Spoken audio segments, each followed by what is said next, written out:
Assalamualaikum warahmatullahi wabarakatuh. Waalaikumsalam warahmatullahi wabarakatuh.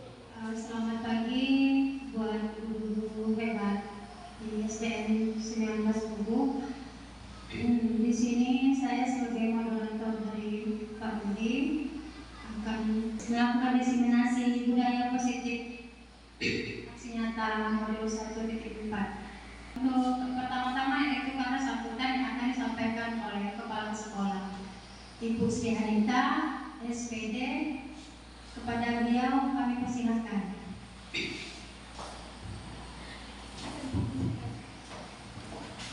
Assalamualaikum warahmatullahi wabarakatuh. Waalaikumsalam warahmatullahi wabarakatuh. Alhamdulillahirabbil alamin wassalatu wassalamu ala asrofil anbiya'i wal mursalin sayyidina Muhammadin wa ala alihi wa sahbihi ajmain. Amma ba'du. Pertama saya ucapkan selamat datang, selamat pagi kepada calon guru penggerak angkatan 10 Bapak Mudiansyah, sarjana pendidikan. Kemudian yang saya hormati juga rekan-rekan guru hebat yang berada di sekolah SDN 19 Kubu. Pertama, mari kita panjatkan puji syukur kita kepada Allah Subhanahu wa Ta'ala karena atas berkatnya kita dapat berkumpul di sekolah yang kita ini dalam rangka aksi nyata calon guru penggerak angkatan 10 Bapak Mudiansyah. Selanjutnya sholawat serta salam semoga tetap tercurah kepada Nabi Muhammad SAW, Rasul pilihan. Semoga kita menjadi insan teladan sebagaimana yang telah beliau perintahkan. Selanjutnya kepada rekan-rekan guru yang berbahagia. Pertama saya ingin mengucapkan kepada calon guru penggerak semoga tetap selalu semangat dalam mengikuti kegiatan guru penggerak ini dari awal hingga akhir nanti. Semoga nantinya mendapatkan hasil yang sangat memuaskan. Dan untuk teman-teman yang lain yang berada di sekolah ini mudah-mudahan mendapat hal yang positif dari apa yang telah beliau bawa dari kegiatan calon guru penggerak. Kemudian kalau jika ada kendala atau halangan, boleh silahkan nanti berkoordinasi dengan saya. Kalau sekolah mungkin nanti bisa saya bantu. Selanjutnya mungkin demikian saja kata sambutan yang dapat saya sampaikan. Mohon maaf atas segala kekurangan. Assalamualaikum warahmatullahi wabarakatuh. Waalaikumsalam warahmatullahi wabarakatuh. Terima kasih kepada Kepala Sekolah SDN 19 yang telah memberikan kata sambutan kepada kami semua. Untuk selanjutnya yaitu dipersilakan kepada Pak Budi untuk menyampaikan materi tentang budaya positif di dalam modul 1.4. Pada Pak Budi, silakan. Terima kasih kepada Ibu Santi selaku moderator. Bismillahirrahmanirrahim. Makan nasi dengan sambal belacan. Sambil duduk di atas batu. Terima kasih kepada Bapak Ibu sekalian. Saya ucapkan Assalamualaikum warahmatullahi wabarakatuh. Waalaikumsalam warahmatullahi wabarakatuh. Yang terhormat Ibu Kepala Sekolah SDN 19 Ibu Sri Anita, sarjana pendidikan, dan Bapak Ibu guru yang hadir pada hari ini yang berbahagia. Sebelumnya saya ingin mengucapkan ribuan terima kasih kepada Ibu Kepala Sekolah karena dengan dukungan beliaulah sehingga kita dapat berkumpul di sini dalam rangka sosialisasi atau diseminasi modul 1.4 mengenai budaya positif selama kurang lebih 1 jam ke depannya.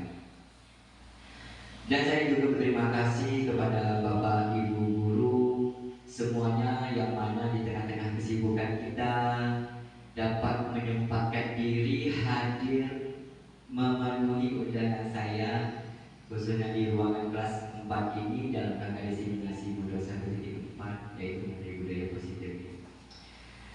Baik, untuk pertama saya perkenalkan diri dulu.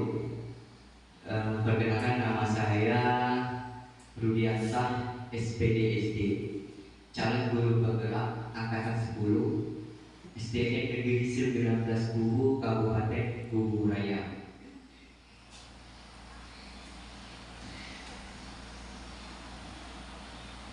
Saya berdiri di sini sebagai calon guru penggerak angkatan 10 dari SDN 19 Bubu, Kabupaten Bubu Raya. Tujuan saya mengadakan disiplin positif ini, selain ini memang tugas dari modul 1.4 dari angkatan 10, juga saya ingin berbagi ilmu walaupun sedikit dari apa yang sudah saya dapatkan dalam mengikuti pendidikan calon guru penggerak. Angka baiknya walaupun sedikit kita berbagi ya Bapak Ibu ya. Selain itu juga tujuan saya mengadakan acara ini yaitu untuk melakukan kerjasama dengan Bapak Ibu, berkolaborasi. Karena budaya positif ini akan kita lakukan di sekolah.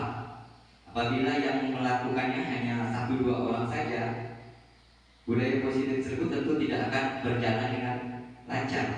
Jadi kita bersama-sama bekerja, sama-sama saling berkolaborasi untuk menciptakan budaya positif di sekolah kita. Dan saya berdiri di depan ini bukan juga karena saya yang paling hebat atau saya yang paling banyak ilmu.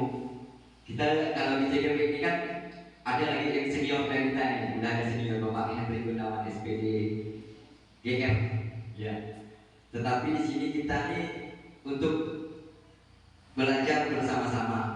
Sama-sama kita meningkatkan kemampuan kita untuk membuat sekolah kita ini menjadi lebih baik.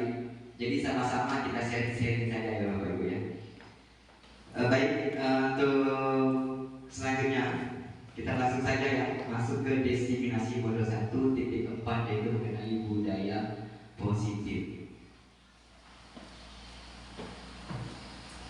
Apa sih latar belakang dari kita mengadakan ini? Yang pertama itu konsep ini dari budaya positif belum dipahami secara merata oleh seluruh warga sekolah, sehingga lingkungan sekolah yang positif bagi anak belum dapat tercipta dengan baik. Yang kedua yaitu berdasarkan belum meratanya pemahaman tersebut, maka perlu dilaksanakanlah sebuah aksi nyata dalam bentuk pengimbasan pemahaman agar segera terbangun budaya positif di lingkungan sekolah. Ya, selanjutnya yaitu tujuan. Apa tujuan kita melaksanakan budaya positif? Yang pertama, meningkatkan pemahaman warga sekolah tentang budaya positif.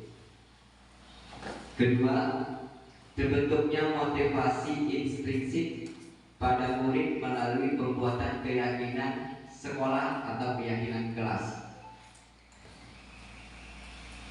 Yang ketiga yaitu menumbuhkan nilai-nilai kebajikan.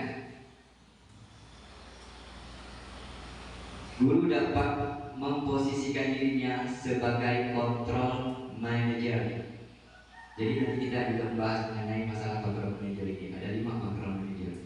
Yang terakhir yaitu melakukan segitiga restitusi dalam menyelesaikan masalah di kelas atau di sekolah. Ya, ini ada beberapa memang materi yang sangat menyentuh diri saya pribadi lah khususnya. Nanti kita akan membahasnya lebih lanjut mengenai materi-materi apa yang akan saya sampaikan. Tolak ukur terlaksananya diseminasi pemahaman budaya positif di sekolah. Yang kedua, terciptanya keyakinan kelas melalui kesepakatan yang dilakukan wali kelas dan murid. Yang ketiga, warga sekolah saling berintegrasi dalam menjalankan keyakinan sekolah yang telah disepakati. Yang keempat, Segitiga restitusi menjadi alat utama dalam menyelesaikan persoalan kelas. Lini masa tindakan. Berkoordinasi dengan kepala sekolah, melakukan designasi konsep budaya positif, berkoordinasi dengan wali kelas untuk membuat keyakinan kelas di kelas masing-masing. Dukungan yang diperlukan supaya budaya positif ini berjalan lancar memerlukan dukungan ya Bapak Ibu ya. Yang pertama itu dukungan dari kepala sekolah. Yang kedua itu dukungan dari teman sejawat. Yang ketiga dukungan dari murid. Yang keempat dukungan dari orang tua murid. Dan yang terakhir adalah dukungan sarana dan prasarana. Nah, ini ada 5 hal-hal yang bisa mendukung terciptanya budaya positif di sekolah.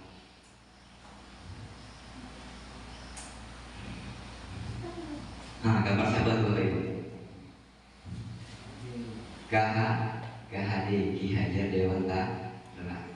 Oke, baik. Selanjutnya yaitu tujuan pendidikan menurut Ki Hajar Dewantara. Menurut KHD, tujuan pendidikan adalah menuntut segala kodrat yang ada pada anak-anak agar mereka dapat mencapai keselamatan dan kebahagiaan yang setinggi-tingginya, baik sebagai manusia maupun sebagai anggota masyarakat.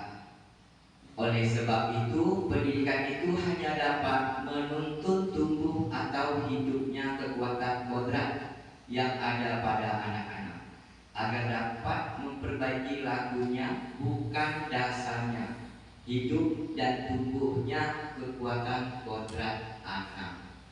Ya, seperti yang kita pernah lihat, menurut KHD itu ada tujuan pendidikan. Menurut KHD di sini ada kata menuntut, Bapak Ibu. Kalau apa menurut Bapak Ibu, menuntut itu apa maksudnya? Bagaimana?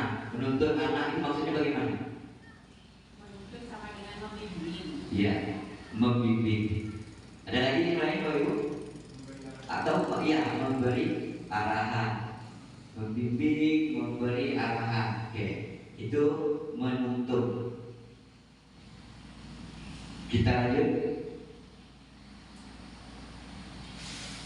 Budaya positif. Apa sih budaya positif itu? Ini Bapak Ibu. Budaya positif di sekolah yaitu nilai dan kebiasaan di sekolah yang berpihak pada murid agar mereka dapat berkembang menjadi pribadi yang kritis, penuh hormat, dan bertanggung jawab sesuai dengan profil pelajar Pancasila. Oke, kalau di sekolah kita sudahkah kita melaksanakan budaya positif? Ya. Sudah. Seperti apa contohnya? Setiap pagi bersalaman sama orang tua. Iya, salaman, senyum, sapa, salam. Ya. Ada lagi Bu?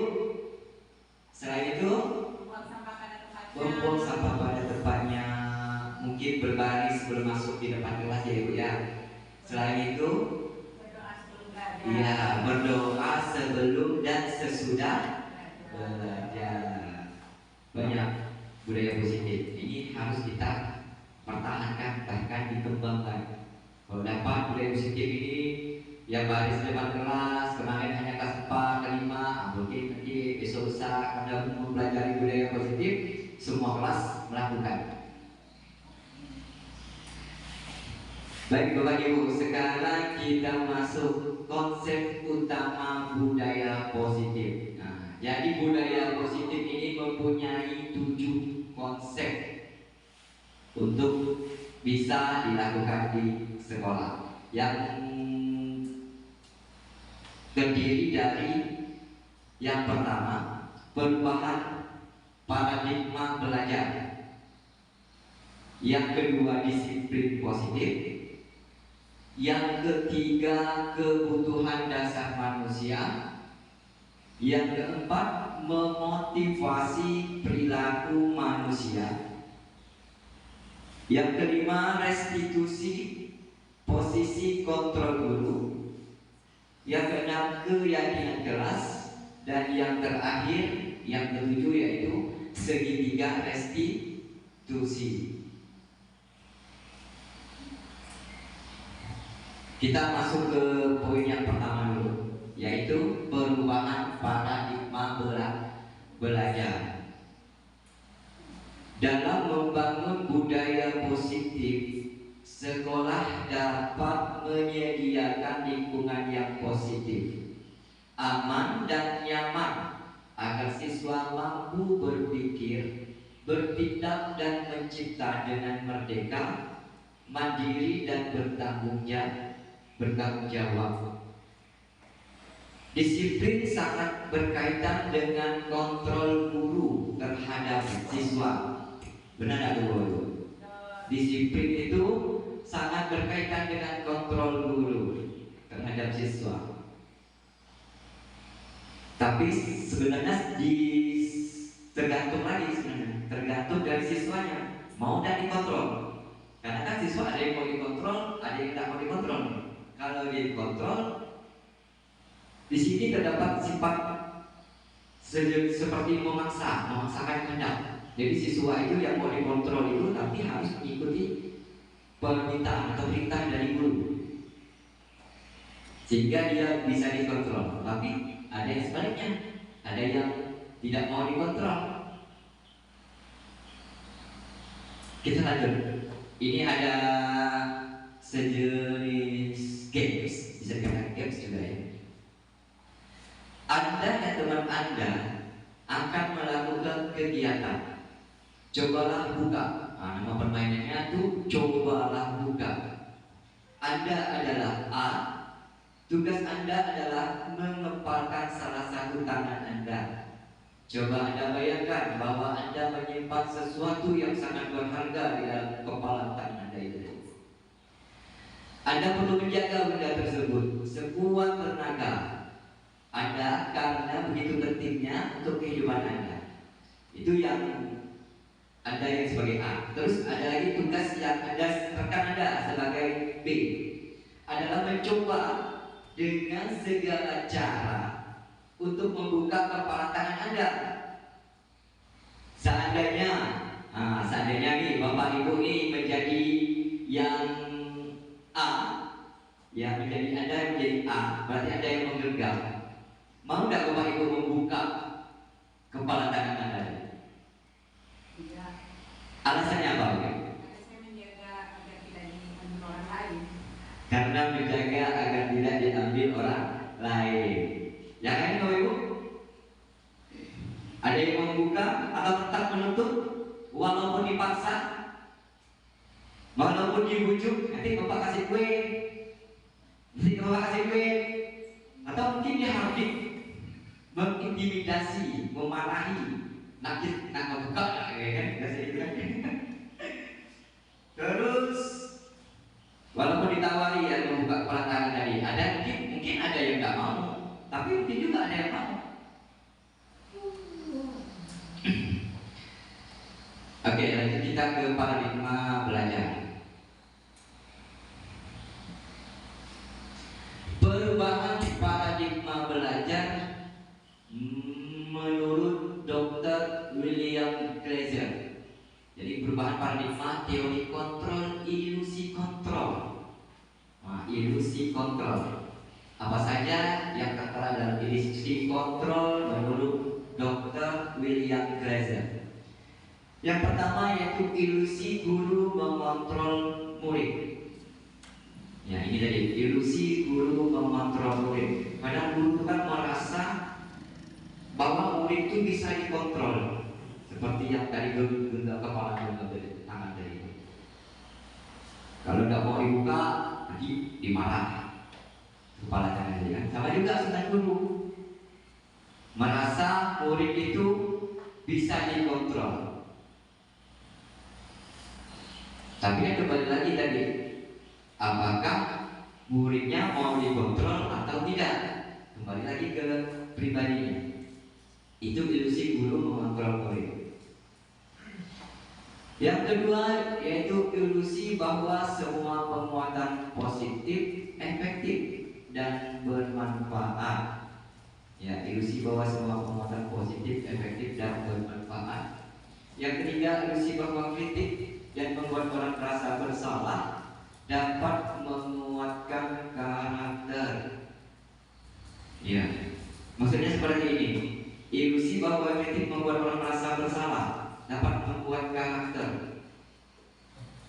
Ini kadang terjadi biasanya kalau guru itu kan, kalau sedang anak muridnya atau anak didiknya diberikan tugas tidak dikerjakan, terus gurunya bilang ini kerjakan, nanti kalau tidak dikerjakan kasihan ibu nanti dimarah kepala sekolah. Nah, itu termasuk ilusi kritik dan membuat orang merasa bersalah. Jadi diri siswa atau peserta didik itu merasa dirinya bersalah, dapat menguatkan karakter. Tapi sebenarnya tidak juga bisa menguatkan karakter sebenarnya. Justru peserta didik akan merasa dirinya bersalah. Kalau tidak kena saya, ibu itu tidak dimarah kepala sekolah, kan jadi seperti itu. Terus ilusi bahwa orang dewasa memiliki hak untuk memaksa. Ya. Di sini kan orang dewasa kita merasa lebih berkuasa kan dengan anak-anak. Jadi dia bebas memaksakan kehendak kepada anak-anak. Itu tadi perubahan paradigma belajar menurut Dr. William Blazer. Baik, selanjutnya kita masuk ke poin yang kedua. Tadi kan ada 7 poin kedua ya. Yang kedua yaitu mengenai disiplin positif. Sekarang saya mau tanya loh kepada Bapak Ibu nih, apa itu disiplin Bapak Ibu? Peraturan yang mengikat. Peraturan yang mengikat. Siapa yang mengikat? Orang. Biasanya kan kalau peraturan itu kan terdapat pada sebuah organisasi, seperti di dalam sekolah, di sebuah perusahaan. Di situ pasti ada disiplin. Ya. Menurut Bukem, Ibu Kemsek, disiplin adalah peraturan yang mengikat. Oke, apa makna disiplin? Perasaan taat. Taat. Pembiasaan. Itu kebiasaan. Perasaan patuh terhadap tanggung jawab. Patuh terhadap tanggung jawab. Mengerjakan sesuatu yang berulang. Berarti benar kata disiplin ini sifatnya mengikat. Yang melanggar kadang diberi sanksi, konsekuensi atau hukuman, ya kan? Oke. Sekarang kita lihat apa sih disiplin itu. Baik, berasal dari bahasa Latin disiplin yang artinya belajar. Makna asal dari kata ini berkonotasi dengan disiplin diri dari murid-murid Socrates dan Plato. Disiplin diri membuat orang menggali potensinya menuju sebuah tujuan, apa yang dia hargai. Namun dalam budaya kita makna kata disiplin telah berubah menjadi sesuatu yang dilakukan seseorang pada orang lain untuk mendapatkan kepatuhan. Kecenderungan umum adalah menghubungkan kata disiplin dengan ketidaknyamanan, bukan dengan apa yang kita hargai atau pencapaian suatu tujuan mulia. Yang menghubungkan kata disiplin dengan ketidaknyamanan. Biasanya nih ya, Bapak Ibu ya, contoh kita pergi ke rumah sakit yang mengharuskan, mewajibkan menggunakan masker. Nyaman tak pakai masker? Kalau saya enggak sangat pas lemas. Tapi ada manfaatnya, ada nilai kebajikannya untuk menggunakan masker ini tadi. Yaitu apa nilai kebajikannya? Kenapa kita harus menggunakan masker? Menghindari penyakit, menghindari debu. Itu termasuk dalam menjaga Ya, menjaga kesehatan. Nilai kebajikannya yaitu menjaga kesehatan. Sama juga, contoh, saya ini punya anak nih, suka putih anak. Tanda pakai helm, kan saya bilang, nah pakai helm. Nanti biasa terjadi di sana tuh nanti tuh ada razia pakai helm. Jadi yang tertanam pada diri anak itu hanya nilai ketakutan dari razia, tapi bukan nilai kebajikannya. Sebenarnya nilai kebajikannya apa kita menggunakan helm? Menjaga keselamatan. Itu nilai kebajikannya. Baik, kita lanjut. Disiplin adalah kemampuan memerintah diri sendiri dalam mengontrol dan menguasai diri untuk memilih tindakan yang mengacu pada nilai-nilai yang kita hargai dengan penuh tanggung jawab tanpa perintah orang lain. Nilai-nilai yang kita hargai adalah nilai-nilai kebajikan, sifatnya positif, manusia yang merupakan tujuan mulia yang ingin dicapai setiap individu, yaitu nilai-nilai dalam profil belajar Pancasila. Kembali lagi kita ke profil belajar Pancasila. Oke, kita lanjut, yaitu poin yang ketiga, kebutuhan dasar manusia. Oke.